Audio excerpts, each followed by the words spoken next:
Jemaat yang Tuhan Yesus Kristus kasihi, selamat sore, Shalom. Kami mohon perhatian jemaat terhadap warta Majelis Pekerja Klasis Gereja Persekutuan Maluku, Kota Ambon, Minggu 14 Juni 2026.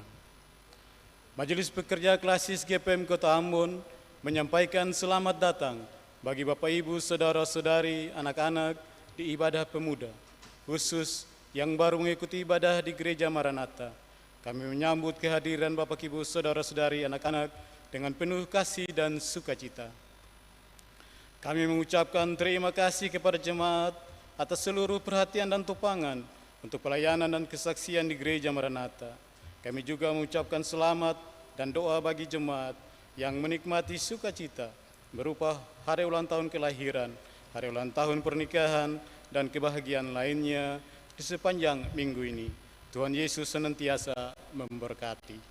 Selanjutnya kami sampaikan informasi pelayanan sebagai berikut.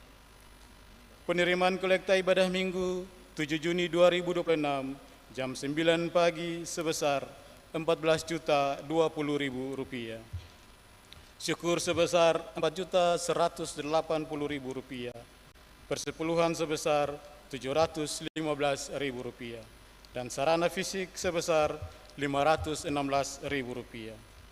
Penerimaan kolekta ibadah Minggu 7 Juni 2026 jam 6 sore sebesar Rp6.821.000. Syukur sebesar Rp1.880.000. Persepuluhan sebesar Rp2.446.000. Dan sarana fisik sebesar Rp355.000. Ibadah pemuda saat ini dilayani oleh Pendeta Robi Mamuli dengan menggunakan tata ibadah minggu sekaligus syukur hari ulang tahun ke-80 Rumah Sakit Gereja Persekutuan Maluku. Majelis Jemaat yang bertugas adalah Majelis Jemaat GPM Diakonus dan Majelis Jemaat Kategorial Polri Sinar Kasih. Pembacaan Alkitab terjemahan baru 2 dari Kisah Para Rasul 16 ayat yang ke-13 sampai dengan 18. Yang mengisi pujian dalam ibadah ini adalah paduan suara wanita Pesparawi dan musik pop gereja Pesparawi. Lagu prosesi masuk para pelayan, nyanyian jemaat GPM nomor 37 ayat yang pertama dan yang kedua. Lagu untuk jabat tangan, nyanyian rohani nomor 165. Jemaat setelah ibadah akan dilakukan jabat tangan dengan para pelayan di pintu keluar. Karena itu, mohon jemaat menunggu para pelayan mengambil posisi di pintu keluar, baru jemaat menyusul. Demikian warta Majelis Pekerja Klasis GPM Kota Ambon. Atas perhatiannya diucapkan terima kasih. Selamat memaknai persekutuan dengan Tuhan dan sesama di ibadah pemuda saat ini. Tuhan Yesus memberkati. Shalom. Ambon 14 Juni 2026, Majelis Pekerja Klasis GPM Kota Ambon, Pendeta E. Muskita MTH Ketua, Pendeta A. Titiahi Leo KBC MSc Sekretaris.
Dalam kuasa kasih Allah, Bapa, Anak, dan Roh Kudus, kita dasari ibadah minggu kedua, sekaligus syukur 80 tahun pelayanan Rumah Sakit GPM yang adalah milik Gereja Protestan Maluku.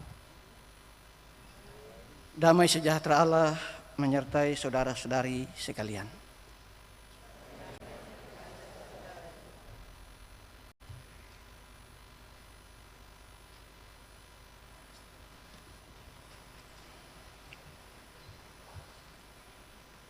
Saudara-saudari, kita patut bersukacita, bukan hanya karena bisa menikmati penyertaan Tuhan akan hari-hari hidup yang kita jalani, melainkan juga mensyukuri pelayanan Rumah Sakit GPM sebagai lembaga pelayanan kesehatan masyarakat umum milik GPM.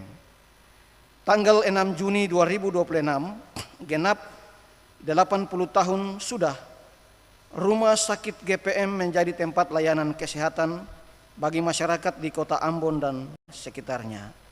Suatu perjalanan sejarah yang dimulai dari klinik kram, kemudian menjadi rumah bersalin, ditingkatkan menjadi rumah sakit bersalin, hingga kemudian menjadi rumah sakit umum.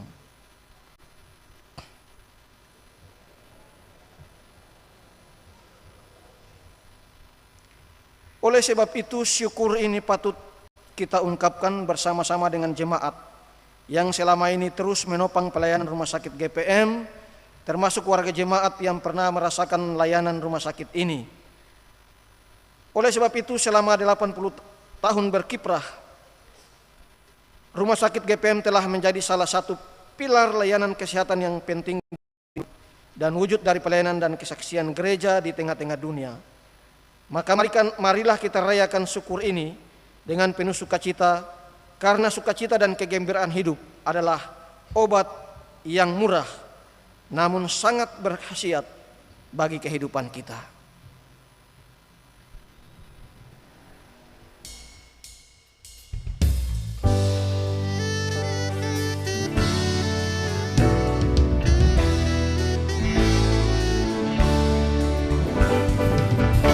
Bersukacitalah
Jemaat kekasih Kristus, kita ada dalam pengakuan dan perenungan.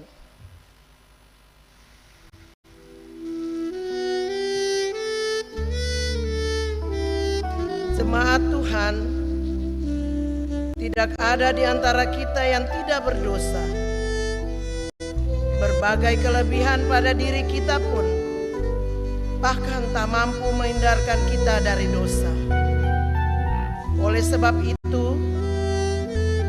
marilah kita dengan penuh kerendahan kita berteduh di kaki Tuhan. Hendaklah masing-masing orang mengakui dosa-dosanya dengan penuh kesungguhan di hadapan Tuhan.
Ya Tuhan, kami mengaku di hadapan-Mu bahwa selaku umat-Mu, kami sering tak mampu menjaga kehidupan kami dengan baik. Ada saatnya kami jatuh sakit, bukan hanya tubuh fisik kami, tapi juga jiwa kami. Banyak kali kami abaikan hidup yang sehat, dan sebaliknya menyiksa tubuh fisik kami melebihi batas kemampuannya. Sedangkan hati dan jiwa kami banyak kali dikotori dengan pikiran buruk dan jahat. Ampunilah kami ya Tuhan, karena Engkau telah menjadikan kami dengan segala baik, namun kami sendiri yang merusaknya.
Saudara-saudari kekasih Tuhan, meski kita punya banyak kelemahan dan dosa, namun percayalah bahwa anugerah pengampunan dosa selalu tersedia bagi orang-orang yang mengakui dosanya dengan penuh ketulusan.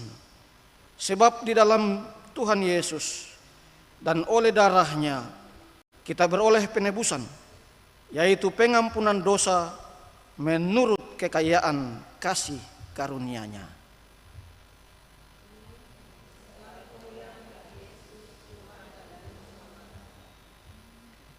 Yakinlah juga bahwa oleh karena kuasa ilahi-Nya telah menganugerahkan kepada kita rumah sakit umum GPM, dan dengan kuasa-Nya yang mulia dan ajaib itu berkenan memanggil para dokter, para medis, serta seluruh karyawan dan jajaran manajemen untuk bertugas dan tetap setia melayani di bawah Yayasan Kesehatan GPM di tengah berbagai tantangan, kesulitan, dan keterbatasan.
Atas anugerah yang Tuhan telah berikan, maka tetaplah setia sebagai hamba-hamba Kristus, karena kasih, pengampunan, dan anugerah Tuhan tidak pernah berkurang bagi hamba-hambanya.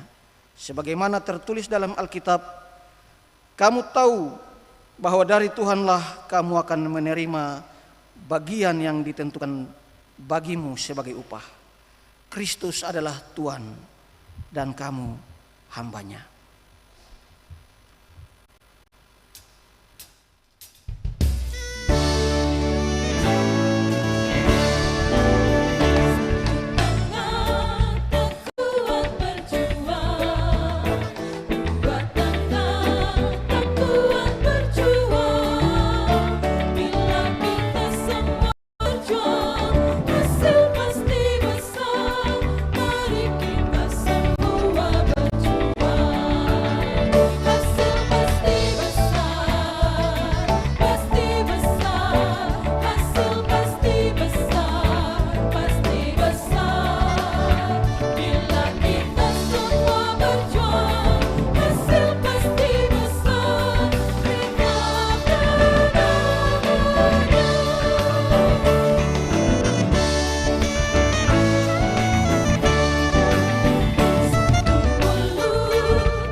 Jemaat, kita ada dalam pelayanan firman Tuhan. Pembacaan Alkitab di sore hari ini terambil dari Kisah Para Rasul pasal 16 pada ayatnya yang ke-13 sampai dengan ayatnya yang ke-18. Tetapi sebelumnya mari kita berdoa. Bapa di sorga, di saat ini kami akan mendengar pembacaan firman Tuhan. Untuk itu Tuhan Yesus tuntun kami dengan kuasa Roh Kudus-Mu, agar ketika kami membaca dan mendengarkan kebenaran firman Tuhan ini, kami dimampukan untuk mengerti dan melakukan firman ini dalam kehidupan kami sehari-hari. Mari Tuhan berfirman bagi kami, karena selaku umat-Mu kami telah siap mendengarkan apa kata firman Tuhan bagi kami. Dalam nama Tuhan Yesus firman yang hidup kami berdoa. Amin.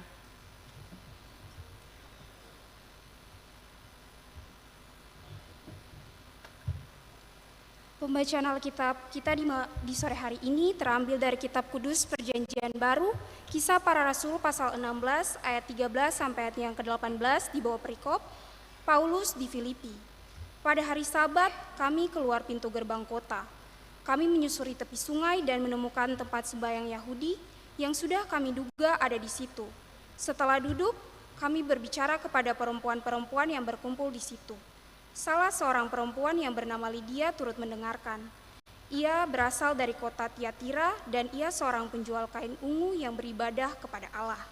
Tuhan membuka hatinya sehingga ia memperhatikan apa yang dikatakan oleh Paulus. Sesudah ia dibaptis bersama seisi rumahnya, ia mengajak kami, katanya, "Jika kamu berpendapat bahwa aku sungguh-sungguh percaya kepada Tuhan, marilah menumpang di rumahku." Ia mendesak sampai kami menerimanya.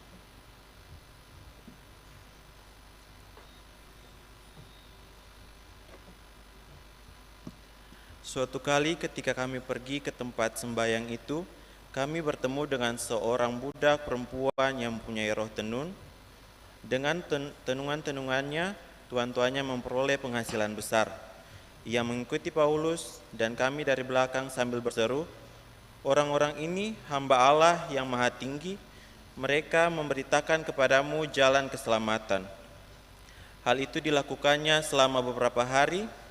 Namun ketika Paulus sudah tidak tahan lagi, ia berpaling dan berkata kepada roh itu, "Dalam nama Yesus Kristus, kuperintahkan engkau keluar dari perempuan ini." Seketika itu juga keluarlah roh itu. Demikianlah firman Tuhan.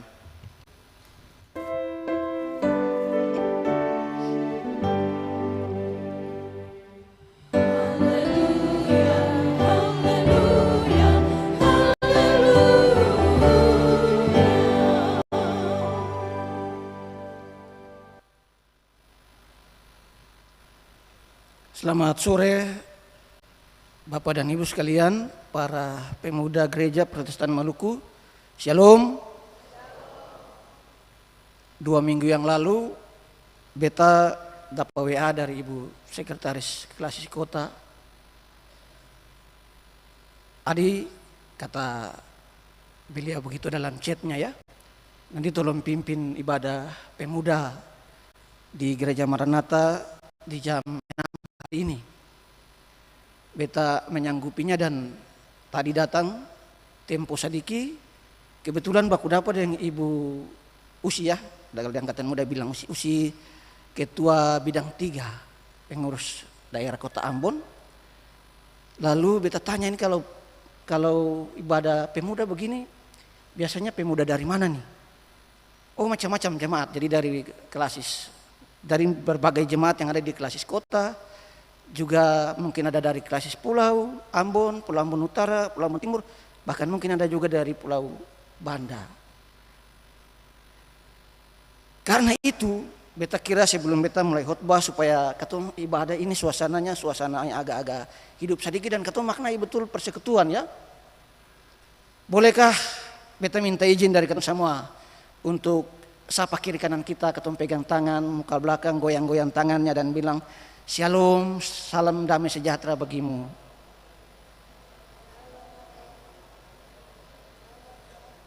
Mudah-mudahan dengan begini katong jadi pemuda-pemuda yang abis ini baku kenal, dan jemaat yang juga betul juga bukan cuma pemuda ya, ada juga Bapak Ibu jemaat yang juga hadir. Katong jadi orang-orang yang sungguh mau bangun persekutuan. Dari ibadah keluar ketong baku sapa di mana-mana saja. Bapak saudara sekalian, saudara-saudari, Bapak Ibu, hari ini ketong baca Kisah Para Rasul pasal 16 ayat 13 sampai 16. ada dua hal yang kalau kita baca nampak dalam tulisan ini, dalam bacaan kita tadi. Kebetulan beta ini setia untuk teks, jadi beta mulai dengan teks dulu ya. Dari pasal 13 ayat 13 sampai ayat 16 itu, kalau 15 itu kalau Bapak Saudara lihat ada kisah tentang Lydia. Dan setelah itu ada satu kisah juga tentang satu orang perempuan yang tidak ada namanya, tidak disebutkan, cuma disebutkan pekerjaannya. Bapak Saudara sekalian, ini kisah terjadi di kota pertama benua Eropa waktu Injil mulai disebarkan. Jadi kalau Bapak Ibu ketong ingat, beberapa minggu yang lalu ketong merayakan hari Paskah, kemudian kenaikan Tuhan. Kita baca ya, sebelum kenaikan Tuhan itu di Matius 28 itu dikatakan bahwa Tuhan kumpul para murid di bukit, di satu bukit, dan kasih pesan. Pesan intinya bilang begini, pergilah sampai ke ujung-ujung dunia dan beritakanlah Injil. Setelah itu peristiwa Pentakosta terjadi, para murid dikasih kuasa untuk bisa memahami bahasa-bahasa bangsa-bangsa lain, memahami budaya bangsa-bangsa lain, memahami cara hidup bangsa-bangsa lain, lalu Injil mulai disebarkan. Mulai dulu di sekitar Yerusalem, sekitar Israel, Suria, katakanlah di sekitar, dalam bahasa Alkitab itu Asia Kecil. Lalu bacaan ini kita bertemu dengan Paulus mulai menyeberang ke benua Eropa, benua biru. Kota pertama yang disinggahinya adalah Filipi. Filipi itu Bapak Ibu Saudara-saudara, beta kemarin googling cari-cari di mana letaknya. Sekarang sudah tidak ada lagi kota itu, tapi dia berdekatan dengan kota yang namanya Kavala, terletak di negara Yunani. Yunani tahun ini yang masuk Piala Dunia, jadi katong yang terlalu dengar ya. Dan ketika dia tiba di kota pertama itu ada dua peristiwa. Beta kira ini peristiwa yang sangat menentukan bagi progres ya, bagi capaian pekabaran Injil. Peristiwa pertama itu ketika tiba hari Sabat, Paulus dan kawan-kawannya cari tempat ibadah, karena pada waktu itu mereka masih merupakan bagiannya dari agama Yahudi, dan karena itu mereka cari tempat ibadah Yahudi, sinagoge, ketemu. Dan saudara-saudara, cerita kita ini lalu menyampaikan sebuah kesaksian bahwa di sinagoge itu mereka bertemu dengan seorang perempuan penjual kain ungu yang bernama Lydia. Kalau kita baca sepintas lalu, tidak ada kesan apa-apa. Tapi kalau kita lihat lebih dalam, Bapak Ibu Saudara-saudara, ada hal menarik di situ. Lydia ini, dia berasal dari Tiatira. Tiatira itu, kalau di googling juga, ternyata ada di Turki sekarang. Jaraknya sekitar 70 atau 80 kilometer dari kota Filipi itu.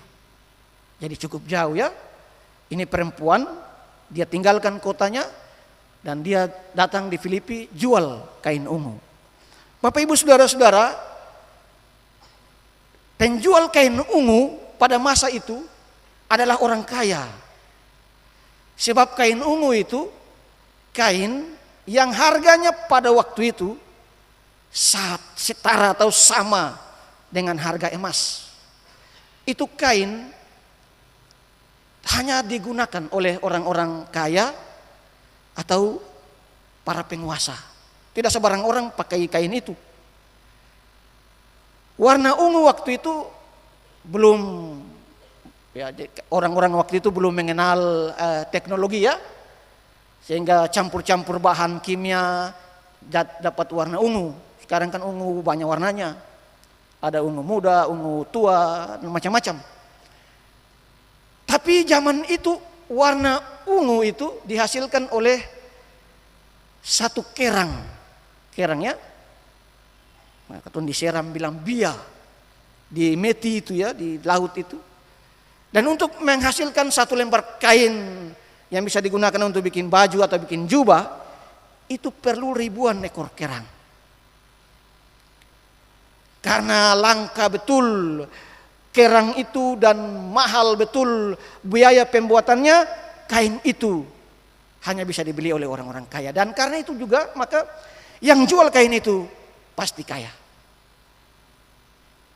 Jadi di sini kita bagian pertama ini ketemu baku dapat yang satu ibu, satu perempuan yang hidupnya berkelimpah, berkecukupan lah katong katakan begitu. Dia adalah orang kaya waktu itu. Tapi dia juga disebutkan bahwa dia adalah orang, kalau ketong baca dalam dengan bacaan TB2 ini disebut orang yang percaya kepada Allah. Tapi kalau ketong baca dengan terjemahan lama ya, LAI terjemahan baru 1, itu disebutkan dia adalah orang yang takut akan Allah. Saudara-saudara, kisah para rasul mencatat banyak orang yang disebut sebagai orang yang takut akan Allah. Katong ingat kisah misalnya waktu Petrus baku dapat dengan Cornelius di rumahnya di kota Yope. Cornelius itu juga adalah seorang yang takut akan Allah. Apa artinya? Orang yang takut akan Allah itu artinya dia itu menganut atau katakanlah dia masuk agama Yahudi. Dia beribadah kepada Allah Yahweh, sembahannya orang-orang Yahudi.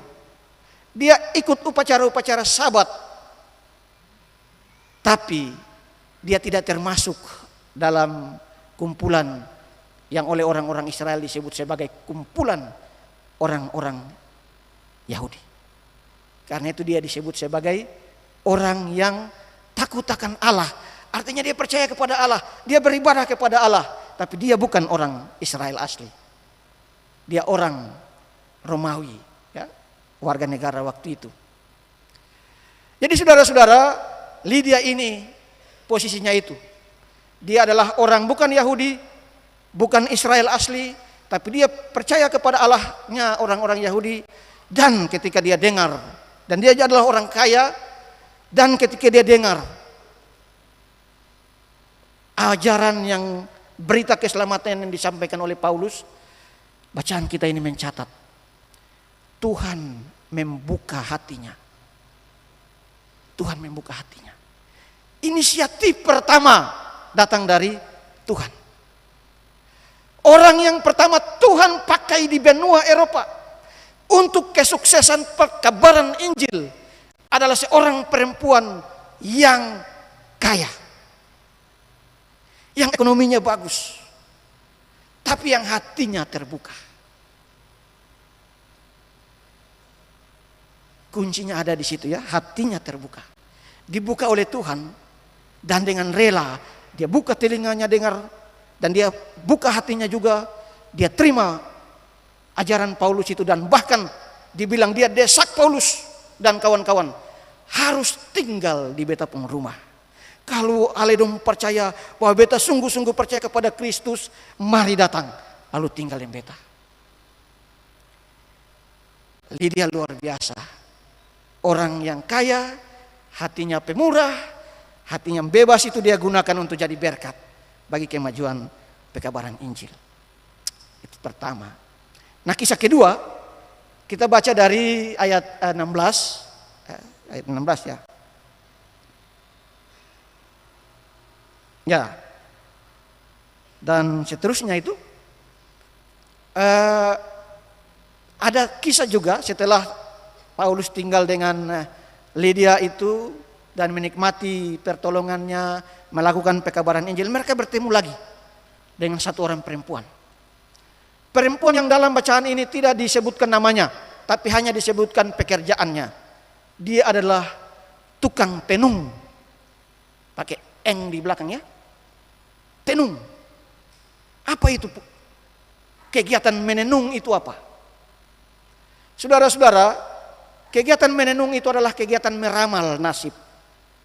Ada orang-orang yang mungkin ingin tahu ya, bagaimana nasibku di masa depan, kitab nasib di masa depan, bagaimana nih, datang di situ.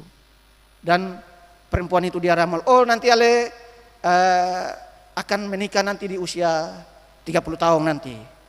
Dan nanti nyong yang nikah Ale itu asalnya dari mana gitu ya. Seperti itulah kegiatan menenung. Dan bukan cuma soal-soal gitu ya, ada banyak juga soal lain. Kita kira tenung-tenung itu sekarang banyak nih di zaman Piala Dunia ini, banyak orang yang mulai jadi tukang tenung. Kita kemarin-kemarin ikut di TikTok, ada satu orang ahli ekonomi dari Jerman ya, yang dia ramalkan bahwa tahun ini Piala Dunia akan dipegang oleh tim apa? Beta saya mau bilang jangan sampai besok pagi dong kalah beta dapat. Tapi katanya di final tim yang besok pagi akan main ini, yang tadi teman-teman bilang akan jadi juara itu, katanya di final akan baku dapat yang beta pun tim yang beta suka. Apa itu? Oh, berarti dong sang ikut tenungannya laki-laki itu, ahli ekonomi itu. Dia bilang yang nanti akan baku dapat di final adalah Belanda dan Portugal. Lalu yang menang adalah Portugal. Belanda katanya. Beta sudah jadi tukang tenung kembali nih. Pekerjaan tukang tenung itu kayak gitu, ramal. Dan Bapak Ibu Saudara-saudara, yang menarik dari perempuan tukang tenung itu adalah dia bekerja tidak bebas. Ada yang membelenggu dia. Dia dibelenggu oleh dua hal. Dalam dirinya dia dibelenggu oleh roh jahat. Hatinya terbelenggu oleh roh jahat.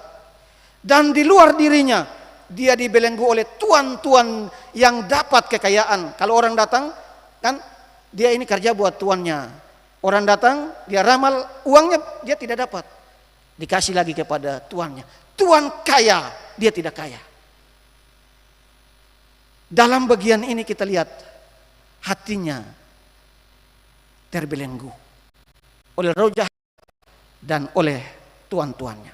Dan karena itu pertama sekali karya Allah yang dinyatakan dalam kesaksian di benua Eropa oleh Paulus adalah membebaskan perempuan itu dari roh jahat yang membelenggu hatinya, dan kemudian dibebaskan, lalu dia jadi orang bebas. Jadi Bapak Ibu Saudara-saudara, ada dua hal yang kita pelajari di bacaan ini. Orang Lydia membiarkan hatinya bebas dikuasai oleh Tuhan, dan karena itu dia bisa jadi berkat. Berkat bagi banyak orang, berkat bagi pekabaran Injil di benua Eropa dan di sekitarnya.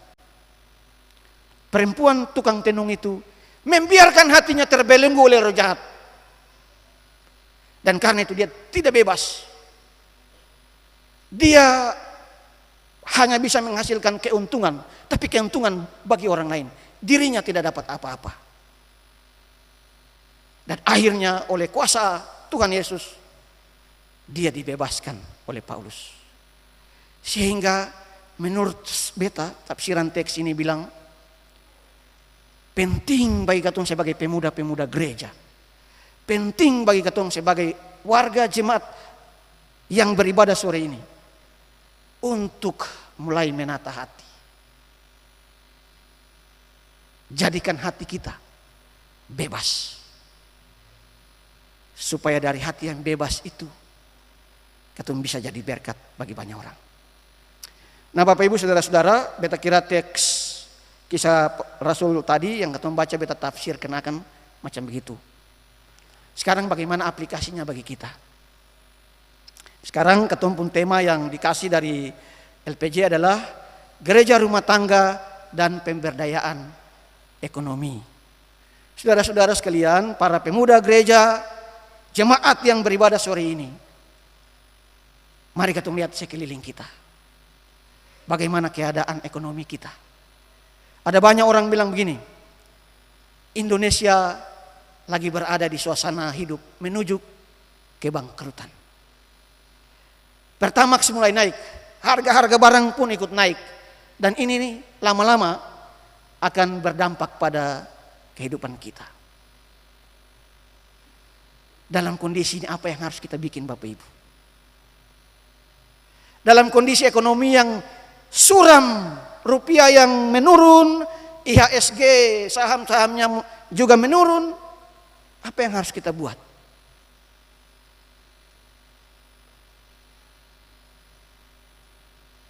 Masing-masing orang bisa punya pendapat. Tapi kalau kita mau kasih pikiran berdasarkan teks ini, pesan dari teks ini adalah jaga hati kita seturut dengan kehendak Tuhan. Seturut dengan kuasa Tuhan. Sejalan dengan iman Kristen. Supaya bagaimanapun kondisi hidup kita, ketumpung hidup tetap jadi hidup yang baik. Katong tetap menjadi seperti Lydia yang memberi dirinya jadi berkat. Sehingga beta mau kasih pesan saja buat katong semua. Di dalam kondisi seperti ini, jadilah bijaksana. Tahan-tahanlah hati.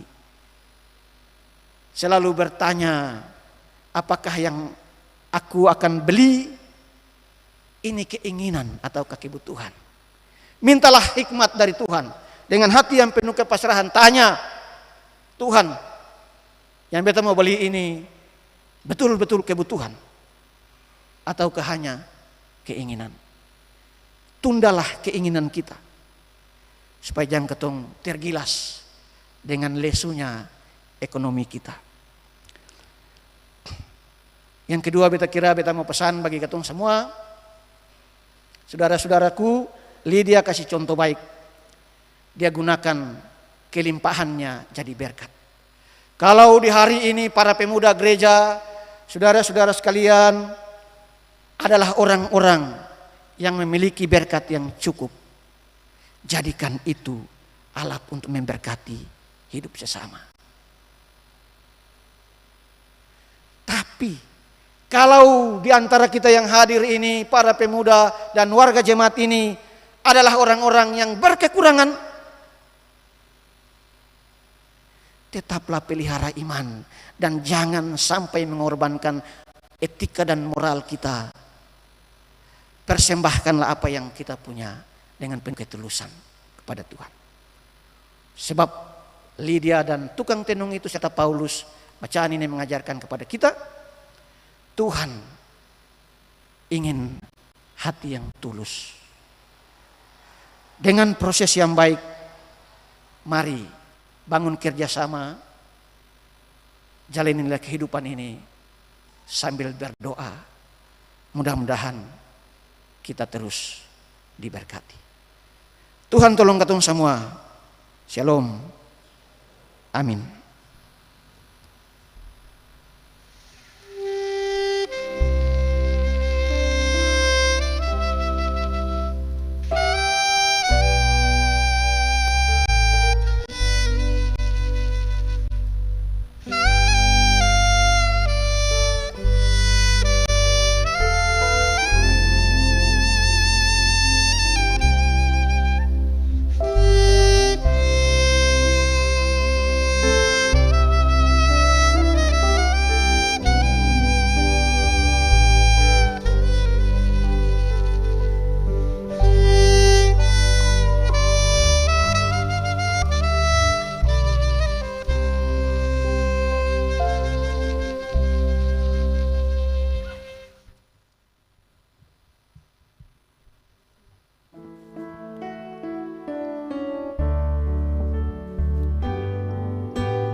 Saudara-saudara, sebagai jawaban atas pemberitaan Alkitab tadi, mari kita mengaku iman.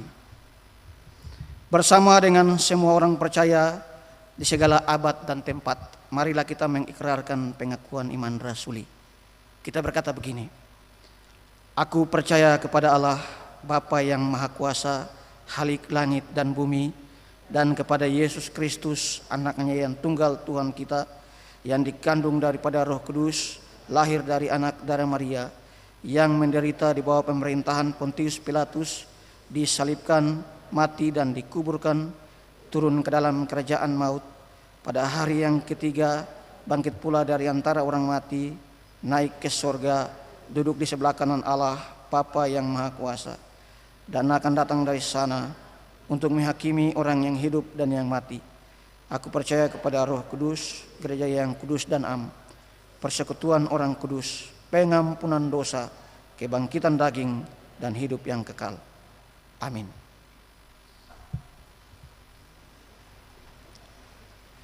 Saudara sekalian, kita akan mendengarkan kesaksian lewat lagu yang akan dinyanyikan oleh paduan suara wanita Pesparawi.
Jemaat, marilah kita memberikan persembahan syukur kita. Marilah kita mensyukuri berkat Allah dengan menyerahkan persembahan kita kepadanya sambil mengingat firman Allah. Sebab daripada mula segala-galanya dan dari tangan mula sendiri persembahan yang akan kami berikan kepadamu.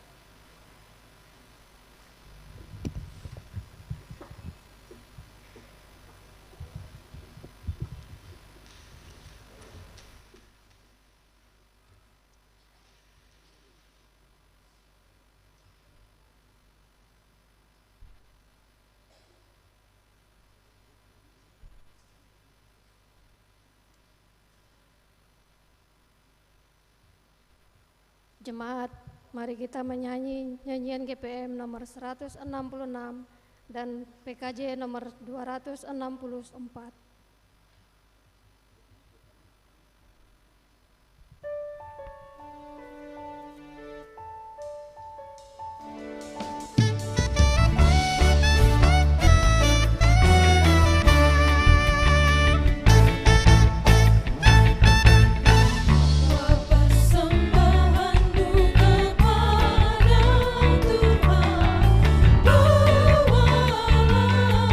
Dengan rasa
mari satu dalam doa. Ya Allah pengasih, terimalah persembahan syukur jemaat ini dan berkatilah untuk menjadi alat pelayanan bagi sesama dan lingkungan demi kemuliaan nama-Mu. Amin. Jemaat dipersilakan duduk.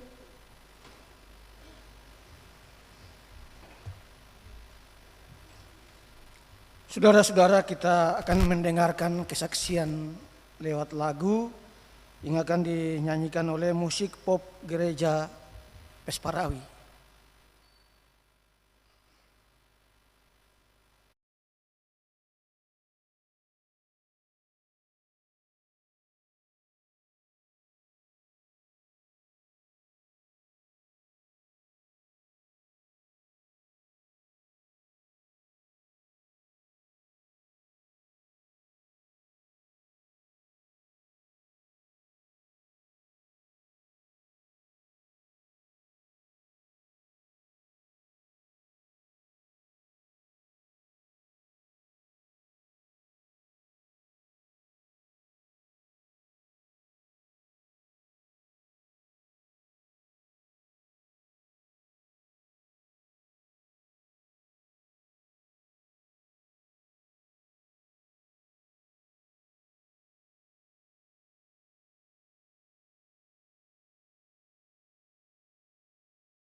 Falling in love with Jesus, falling in love with Jesus, ooh, falling in love with Jesus was the best thing I've ever done.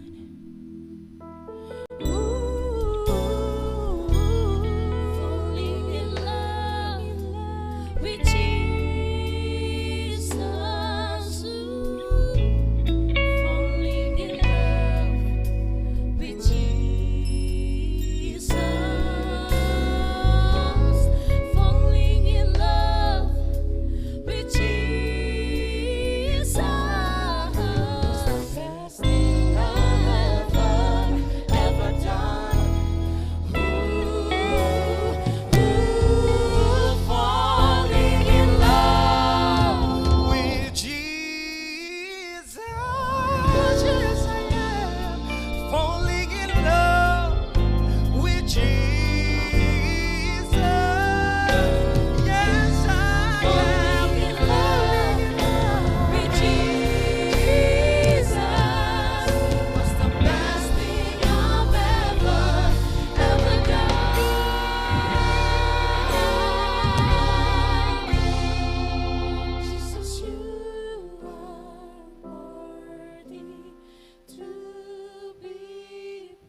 Tuhan dimuliakan melalui kesaksian lagu dari saudara-saudara, juga paduan suara perempuan tadi.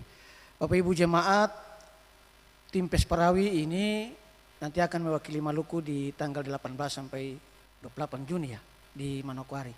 Mari kita doakan supaya mereka dikasih kuat, sehat, dan talenta ini jadi berkat bagi banyak orang. Saudara sekalian, GPM dalam menjalankan misinya, salah satu pekabaran Injil itu dilakukan melalui pelayanan kesehatan. Dan itu dilakoni selama 80 tahun oleh Rumah Sakit GPM. Karena itu mari kita saksikan sedikit tayangan napaktila sejarah pelayanan Rumah Sakit Umum GPM.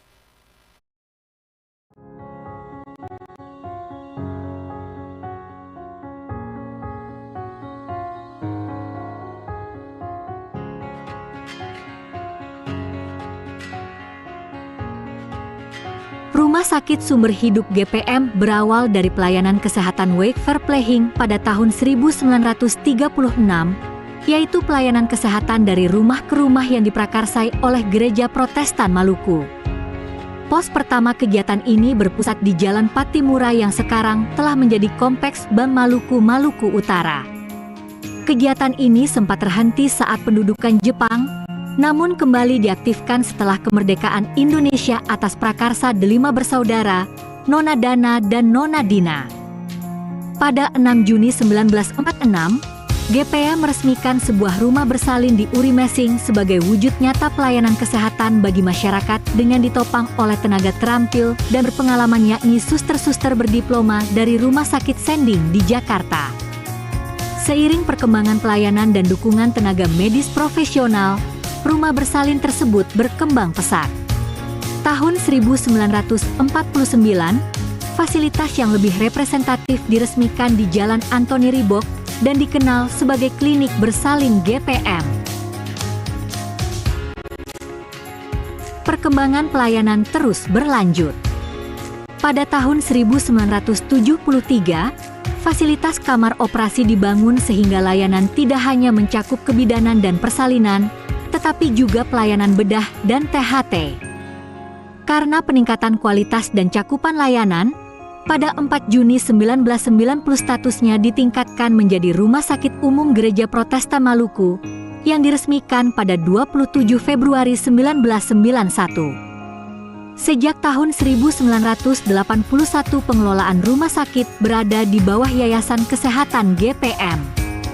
Kemudian, berdasarkan keputusan Sinode GPM pada 4 Juni 2003, rumah sakit ini resmi diberi nama Rumah Sakit Sumber Hidup GPM. Hingga kini, Rumah Sakit Gereja Protestan Maluku terus berkembang sebagai rumah sakit yang mengedepankan pelayanan, profesionalisme, dan kasih. Pada 13 November 2023, rumah sakit ini berhasil meraih akreditasi tingkat utama sebagai bukti komitmen dalam meningkatkan mutu pelayanan kesehatan. Perjalanan panjang Rumah Sakit Gereja Protestan Maluku bukan hanya tentang pencapaian, tetapi juga tentang dedikasi, kerja keras, kebersamaan, dan tanggung jawab seluruh insan rumah sakit dalam memberikan pelayanan terbaik bagi masyarakat. Bersama, dengan semangat melayani dan saling mendukung, setiap tantangan dapat dihadapi untuk mencapai tujuan yang lebih besar.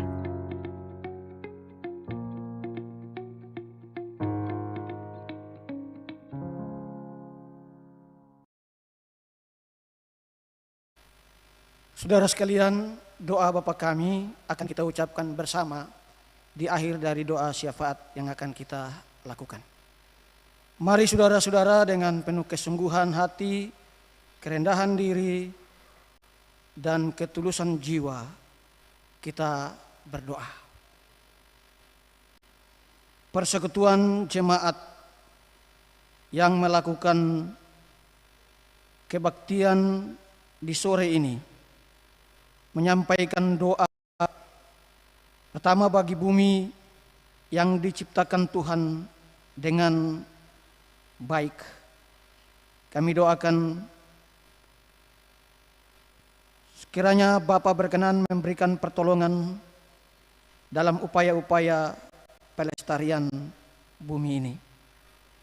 Kami juga mengingat akan banyak orang di atas bumi ini yang sementara hidup dalam suasana-suasana perang, bencana alam, dan berbagai suasana-suasana yang mengkhawatirkan.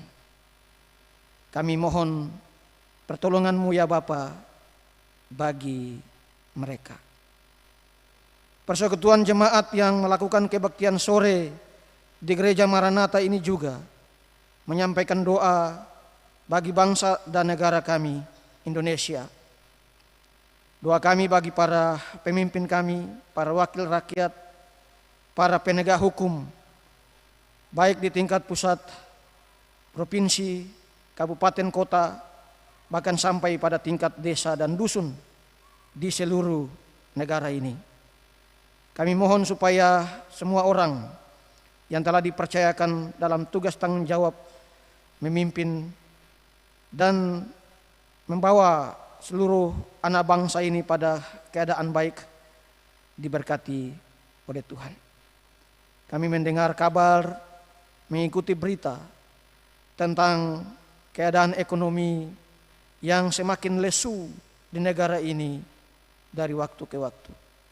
Doa kami mohon pertolongan-Mu supaya keadaan dapat membaik kembali karena inisiatif dan kuasa-Mu menyertai para pengambil keputusan yang dapat memutuskan hal-hal baik sehingga mendatangkan keadaan ekonomi yang lebih baik pula.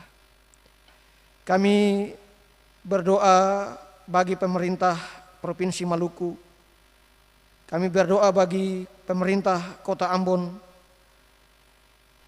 Kiranya Bapa berkenan menyatakan kuasa kasih serta rahmat-Mu atas semua orang yang telah Bapa pilih menjadi pemerintah, perwakilan rakyat, penegak hukum, dan semua orang yang telah Bapa beri tanggung jawab dan kepercayaan untuk melayani masyarakat dalam berbagai bidang pelayanan itu.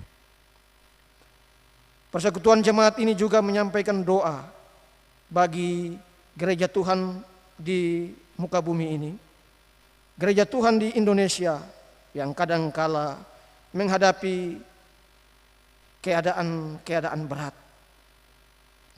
Gereja Tuhan di Maluku, kami doakan biarlah gereja dapat terus menyatakan terang di tengah kegelapan dunia ini dan tetap kuat, tetap meneladani Kristus di sepanjang masa pelayanannya. Secara khusus kami doakan Gereja Protestan Maluku, tempat semua kami bersekutu, bersaksi, melayani, dan membangun.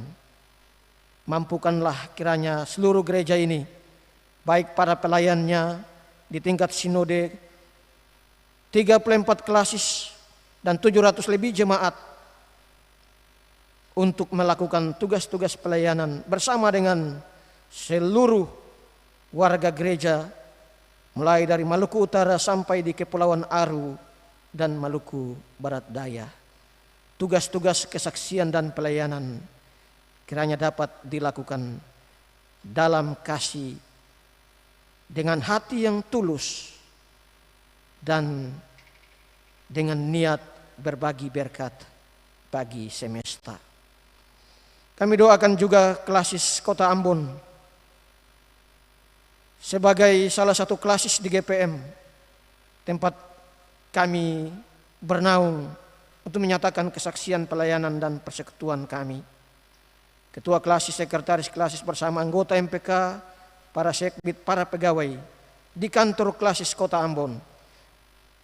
21 jemaat di klasis Kota Ambon ini, para pelayannya dan seluruh warga jemaat di klasis ini dengan berbagai pergumulan dan agenda-agenda pelayanan, diberkatilah kiranya semuanya oleh Bapa yang Maha Baik. kami datang ke hadapan-Mu Bapa sore ini dan membawa diri, keluarga, serta hidup kami dalam kasih-Mu. Kami akan memasuki hari-hari baru dalam minggu baru. Berikanlah kepada kami kekuatan menjalani hidup ini. Berikanlah kepada kami keselamatan di saat kami berada di laut, di darat, di jalan-jalan, di udara, di mana saja, di tempat-tempat kerja, di sekolah, di kampus, dimanapun kami berada. Kami merindukan tangan-Mu yang kuat mengaruniakan kepada kami perlindungan dan keselamatan. Kami juga mendoakan kehidupan sehari-hari kami dalam pekerjaan. Beri kepada kami kekuatan untuk melakukannya. Dan kiranya daripada pekerjaan-pekerjaan itu akan ada banyak berkat yang kami terima. Akan tersedia makanan dan minuman di atas meja-meja makan kami. Dan uang dalam kehidupan kami. Supaya daripadanya lah kami dapat membiayai kebutuhan kami. Ke hadapan-Mu juga kami bawa hidup kami sebagai para pemuda yang berada di tingkat pendidikan baik, pendidikan menengah atas maupun pendidikan tinggi. Kami yang bersekolah dan berkuliah. Bapa kasih kami hikmat, kekuatan, kecerdasan di tengah-tengah berbagai godaan dunia ini. Kami tetap setia memperjuangkan masa depan kami melalui pendidikan. Berkatilah orang-orang tua kami, supaya daripadanya lah mereka dapat membiayai seluruh kehidupan termasuk pendidikan-pendidikan kami. Kami yang adalah para pemuda yang telah Tuhan percayakan pekerjaan-pekerjaan dimanapun pekerjaan itu dilakukan. Mampukan kami jadi saksi yang baik. Dengan hati yang penuh keterbukaan, kami mau membangun kerjasama supaya berkat yang kami terima dari pekerjaan itu akan bermanfaat bagi keluarga, bagi diri, tapi juga bagi banyak orang dan bahkan bagi semesta ciptaan-Mu. Kami mendoakan seluruh kehidupan dan pergumulan kami. Bapa kenal kami masing-masing. Biarlah apa yang menjadi gumul, doa, dan syukur kami berharga dalam pandangan-Mu, ya Bapa. Kami berdoa dan bersyukur bersama Rumah Sakit GPM yang pada beberapa hari lalu telah memasuki usia ke-80 tahun. Kami juga berdoa bersyukur bersama GPM atas pertambahan usia rumah cetak GPM yang ke-40 tahun. Semua yang terjadi bukan karena hebatnya kami, tapi karena kuasa Tuhan nyata atas pelayanan gereja ini dan pengorbanan diri dari banyak orang. Kami mendoakan pula kiranya kedua lembaga ini akan terus diberkati Tuhan, menjadi berkat bagi banyak orang. Kami mendoakan kegiatan ibadah yang telah dilakukan ini, para pendukung liturgi dari diakonos dan jemaat kategorial Polri Sinar Kasih. Kami doakan tim musik, kantoria, penata multimedia, penata sound system, pembaca Alkitab, pengisi pujian, kolektaan tua agama dan security, serta semua kami yang telah berpartisipasi dalam ibadah ini. Biarlah ibadah ini memberi sukacita bagi kami dan menumbuhkan iman dan spiritualitas kami untuk tetap percaya dan berserah hanya kepada Kristus Tuhan kami yang tidak pernah meninggalkan kami barang sekejap pun. Seluruh hidup ini kami taruh dalam tangan-Mu Bapa. Kami akan kembali ke dalam hidup kami masing-masing, menjalani pergumulan-pergumulan di tengah keluarga, pribadi, dan masyarakat. Mari Bapa berjalan bersama kami. Sebab ketika kami bersama-Mu Tuhan, maka kami pasti mendapatkan damai dan sejahtera. Di akhirnya kami juga mendoakan tim Pesparawi Provinsi Maluku yang akan melakukan kegiatan nanti di Manokwari pada waktunya. Berkenan Tuhan berkati tim ini, pengorbanan diri telah mereka lakukan. Biarlah ini jadi kesaksian yang indah bagi pelayananmu. Demikian doa kami yang kami bawa di sore ini dengan penuh kesederhanaan. Kami bawa ke hadapan Tuhan karena kami percaya Allah mendengarkan dan menjawab kami seturut kasih dan kehendak-Mu. Demi Kristus yang mengajarkan kami berdoa bersama-sama. Bapa kami yang di sorga, dikuduskanlah nama-Mu, datanglah kerajaan-Mu, jadilah kehendak-Mu di bumi seperti di sorga. Berikanlah kami pada hari ini makanan kami yang secukupnya, dan ampunilah kami akan kesalahan kami, seperti kami juga mengampuni orang yang bersalah pada kami. Dan jangan membawa kami ke dalam pencobaan, tetapi lepaskanlah kami daripada yang jahat.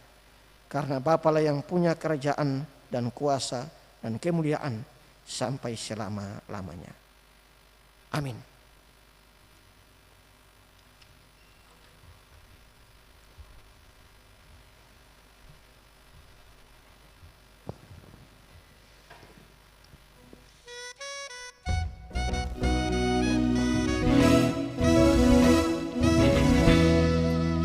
Tuhan mengutus kita ke dalam dunia, bawa pelita kepada yang gelap. Meski dihina serta dilanda duka, harus melayani dengan sepenuh. Dengan senang, marilah kita melayani umat-Nya. Dengan senang, berarti kita memuliakan nama-Nya.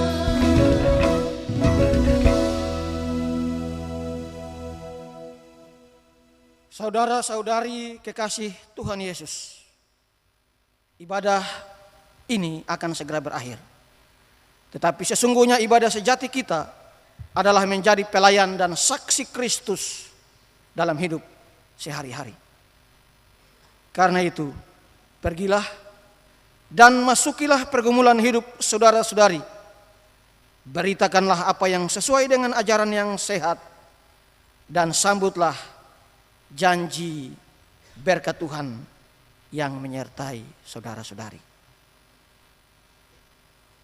Allah, sumber segala kasih karunia, yang telah memanggilmu dalam Kristus kepada kemuliaan-Nya yang kekal, akan melengkapi, meneguhkan, menguatkan, dan mengokohkan, supaya oleh kekuatan Roh Kudus saudara-saudara berlimpah-limpah di dalam pengharapan.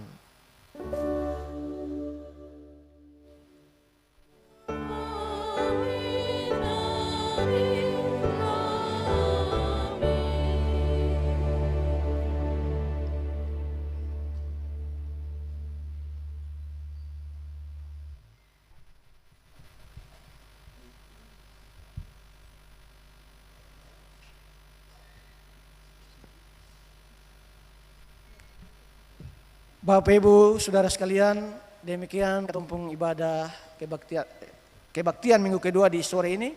Tuhan kiranya memberkati ketong semua sampai baku dapat di minggu depan. Shalom.